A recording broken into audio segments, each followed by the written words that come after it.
Welcome back. My name is Ethan Thornton, and I am glad to be back and talking about health and fitness. But really, before I even get into how I am doing this to myself, which is the topic of today's episode, I just want to say that the people of Minneapolis are some of the most inspiring people that I've been having the pleasure of witnessing this year. It's been insane what's going on in Minneapolis and across the country in general, but they are giving me hope.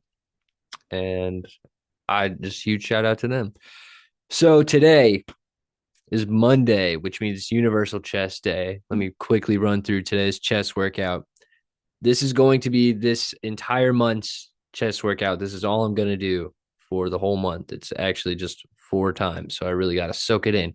But it's bench press, seated pec deck, incline Smith machine bench press, chest press, and then a finisher, which includes the decline press machine, pec deck again, and push ups.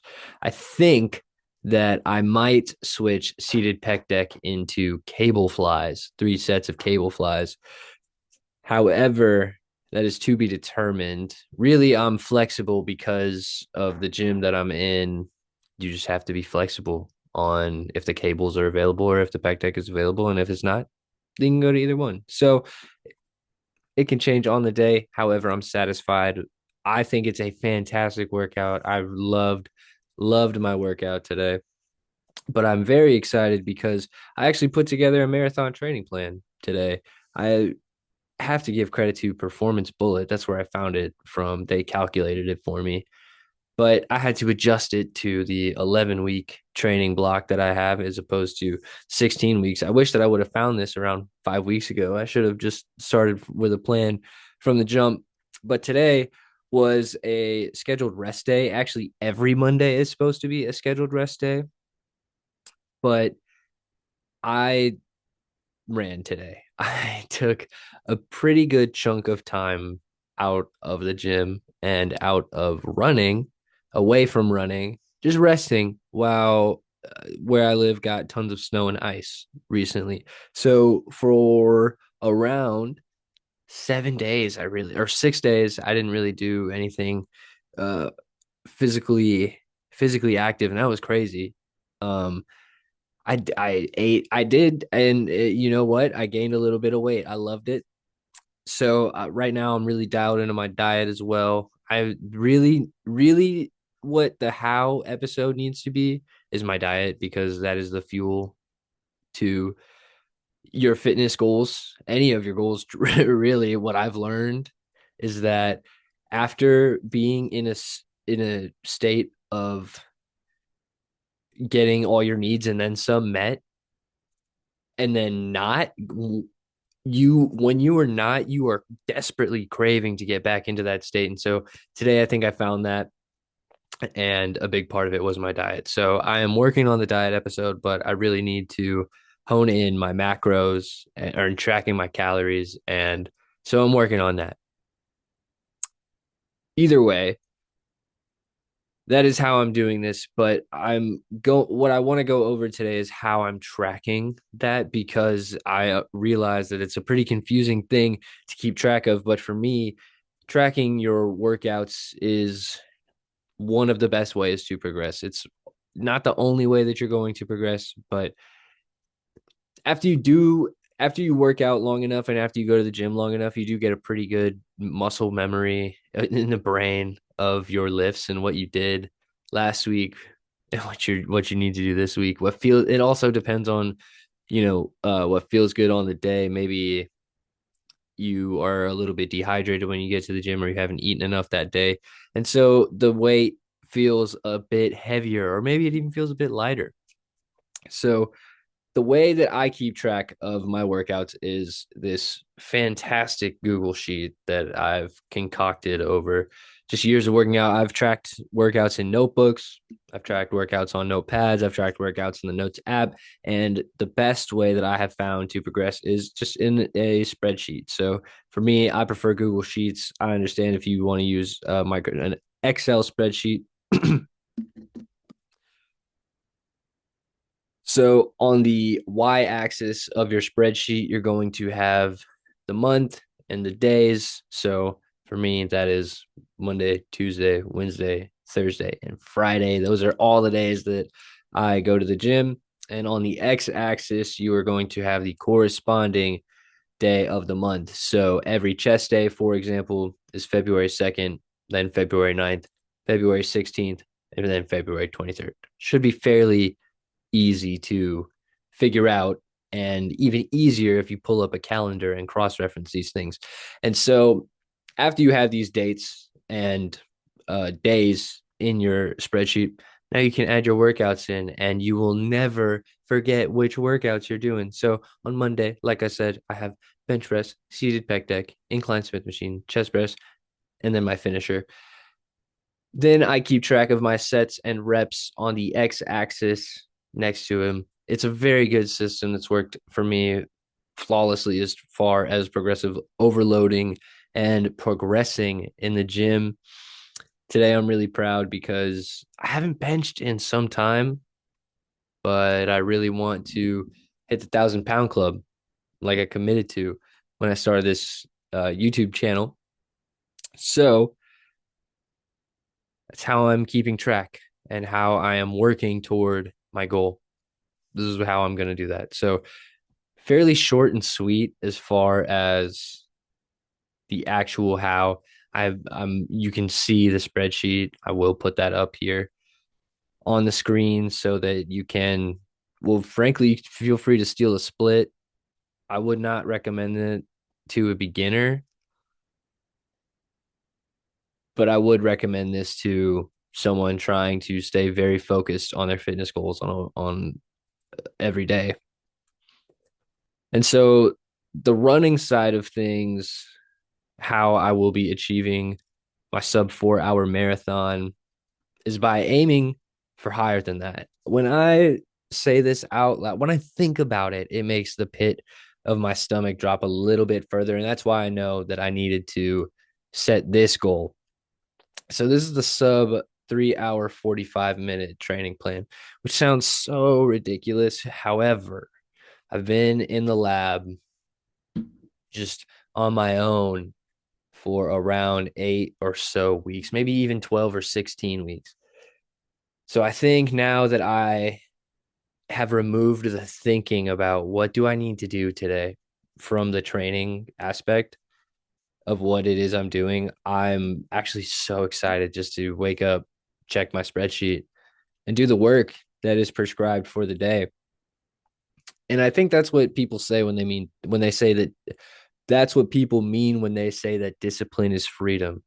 If I stick to this schedule that I have set for myself for the next 11 weeks, I will have time outside of that, most likely, to achieve my goals or to have free time to myself.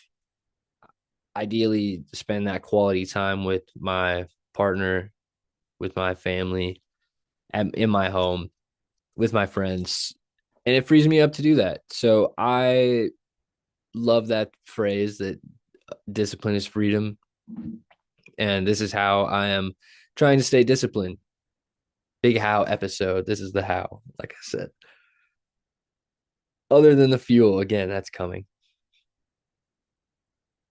So this week, I'm planning on recording more, but I have a Tuesday run, and frankly, I don't even know what this means. On Tuesday, I have to figure this out. 1 mile easy, and then 9 by 2 minutes uphill, easy back. 1 mile easy. I don't even know what all that means. So I gotta put that into Google. Then I got 7 miles easy on Wednesday. So this was such a great way for me to calculate my training plan because the performance bullet offered times that your easy runs, your steady runs, your tempo runs, your 10K times, your 5K and 3K times would be. And then your 1 mile should be, if you can't, what I'm assuming is that if these are not your standard or threshold, you don't want to be doing this plan. So I can run 7 minute mile. I think I can run 3K at a 7:19 pace. I have run a 5K at below a 7:33 pace. I've run a 10K below a 7:52 pace. So my tempo runs will be at around an 8:14 pace, which feels right to me after around 12 to 16 weeks of training. Um, I try and do my faster runs below an 8:30, around an 8 minute pace. Recently, I've been before snowpocalypse, I was cracking into that 8:15 or below 8 realm. So my steady runs, which is a harder than an easy run, but not as hard as a tempo run. Go figure. It will be around an 8:35 pace. And my easy runs will be around a 9:40 pace. And so I was supposed to rest today. I just had the itch. I had the itch to run really bad. So I ran for 2 miles at a 9:40 pace. It was a piece of cake on the treadmill. My body did not love it. It was actually very, very difficult after my chest workout. But I think that was a combination of a very challenging and stimulating chest workout straight into a run, as well as some caffeine later on in the day, which I do not recommend. So this week, let's count them up. I'm not exactly sure how many miles I'm running tomorrow on Tuesday, but I'm running at least 2 miles, and then 7 miles on Wednesday. That's 9 miles at least. 1 mile, 4 miles, 6 miles. Oh my God, I can't even keep track. What really appeals to me about this plan is how many easy runs I have, though.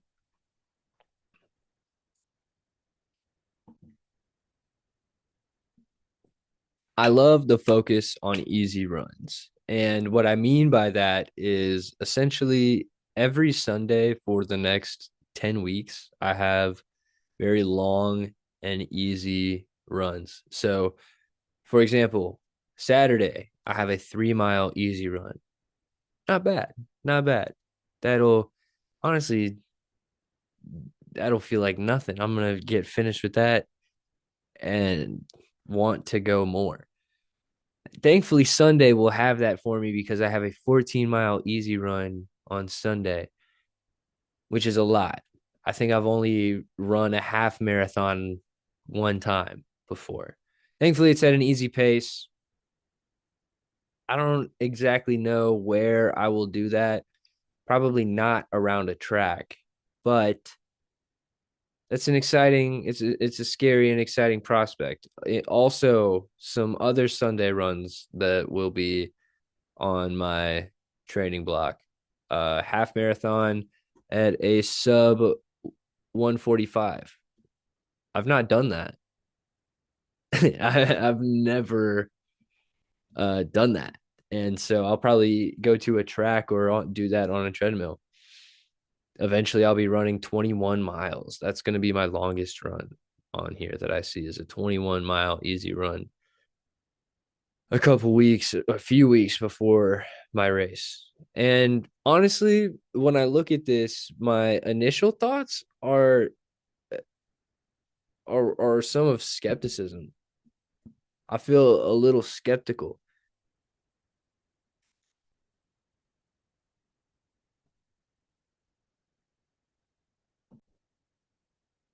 I'm sorry, I heard a helicopter and it totally took my train of thought away. Excuse me. But I don't know I feel skepticism about this training plan because there's a lot of easy runs on here. There's some fartlek runs, which is funny, but is just hard runs. There's a lot of strides on here, which is good. A lot of track work, which is slightly intimidating, but also exciting. And many of the weeks are 30 plus mile weeks, some crack into 40-mile weeks at times towards the peak. And that does sound good, but I don't know. I just don't know. And that's one of the reasons why I've been hesitant on committing to a sub 345 goal in the first place because I want to treat the marathon with respect. This is a really, really daunting physical challenge. The furthest I've run is 13 and a half miles. So literally half of that. And it took me 1 hour and 57 minutes. So pretty close to what would be a 4 hour pace. And a lot of it was on the exact same place that I will be running in 11 weeks. So I'm not sure of exactly how this will play out, but I really, really like the structure that it has given me just like that. And I did not do this on Chat GPT. I wouldn't recommend making a running plan. I know that that's something that a lot of people have done online. And, you know, the AI conversation is one for another day, but that's where I'll leave it, is that I don't recommend using Chat GPT to make yourself a running plan, because there are a lot of really fantastic plans out there already. And so I'm consulting those first. I'll consult online, I'll try it out for myself first, and we'll go from there. I think a coach is also something.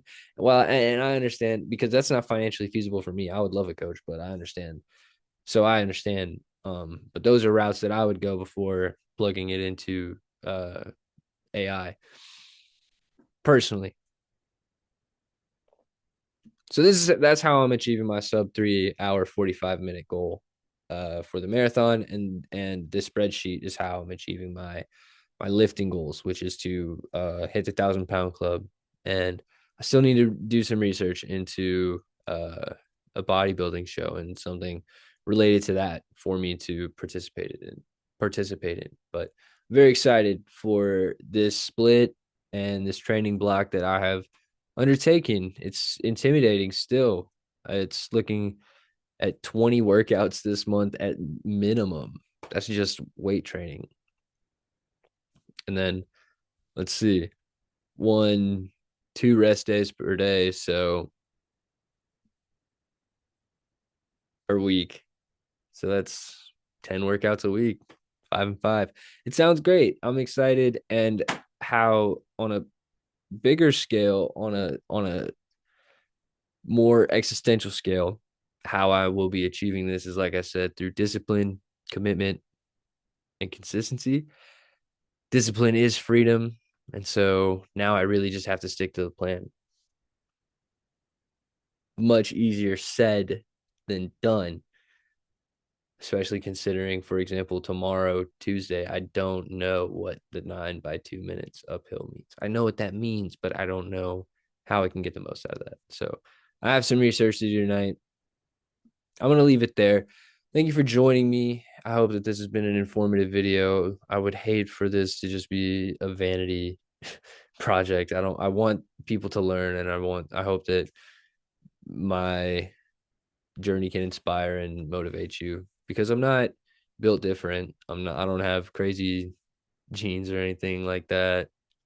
I'm just trying to work hard and stay consistent, committed, and disciplined, which anyone can do. You can do that. So I'll leave you with that. I appreciate you for being here. If you got here till the end, like and subscribe, please. And I will see you next time.